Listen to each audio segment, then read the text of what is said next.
ఒక పాల ప్యాకెట్లో పాలు అయిపోయిన తర్వాత మనలో చాలామంది ఆ కవర్ను చెత్తలో పడేస్తాం. కానీ అదే పాల ప్యాకెట్కు ఇక్కడ మరో జీవితం మొదలవుతుంది.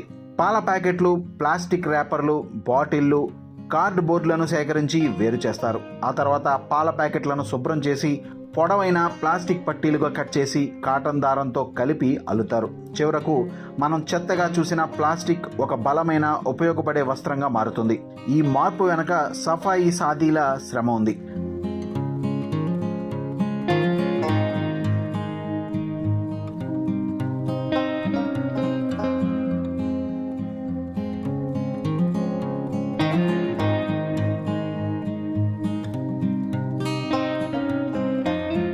कबाड़ा बीनते हैं, मेरा हस्बैंड बीनते हैं, वो लाते हैं, मैं छाटती हूँ, अलग अलग करती हूँ, पन्नी अलग, बोतल अलग, गत्ते अलग, ये सब अलग अलग करती हूँ. 2020లో ప్రారంభమైన ప్రాజెక్ట్ ఉద్దాన్ ద్వారా 42,000 మందికి పైగా సఫాయి సాదీలను ప్రభుత్వ పథకాలు, అవసరమైన పత్రాలు, ఆరోగ్య సేవలతో అనుసంధానించే ప్రయత్నం జరుగుతుంది. గతంలో అవగాహన లేకపోవడం, పత్రాలు లేకపోవడం వల్ల ఎన్నో ప్రయోజనాలకు దూరమైన వారికి ఇప్పుడు ఈ శ్రమ్ కార్డులు, ఆయుష్మాన్ కార్డులు వంటి గుర్తింపులు అందుతున్నాయి. శబానా వంటి మహిళలకు ఈ కార్యక్రమం ఆదాయంతో పాటు కుటుంబ జీవితంలోనూ మార్పు తీసుకువచ్చింది. గతంలో కుటుంబ ఖర్చులు నిర్వహించడం కష్టంగా ఉండగా ఇప్పుడు సొంత ఇంటి నిర్మాణం కూడా ప్రారంభించగలిగామని ఆమె చెప్తోంది. श्रम कार्ड बना, उसके बाद सिलेंडर मिला फ्री में, हर सुविधा मिला.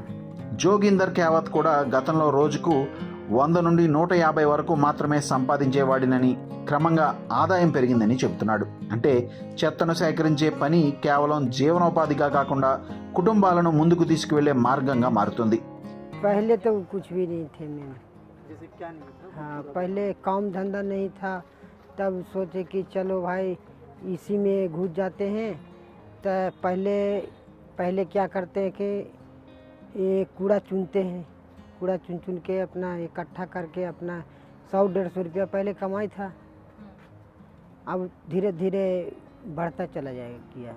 ఈ కథ కేవలం ప్లాస్టిక్ రీసైక్లింగ్ గురించి కాదు, మనం ప్రతిరోజు పారేసే చెత్త వెనుక వేలాది మంది చేస్తున్న శ్రమ గురించి. ఒక పాల ప్యాకెట్కు రెండో జీవితం ఇస్తున్న ఈ చేతులు తమ జీవితాలకు కూడా కొత్త దిశను వెతుక్కుంటున్నాయి.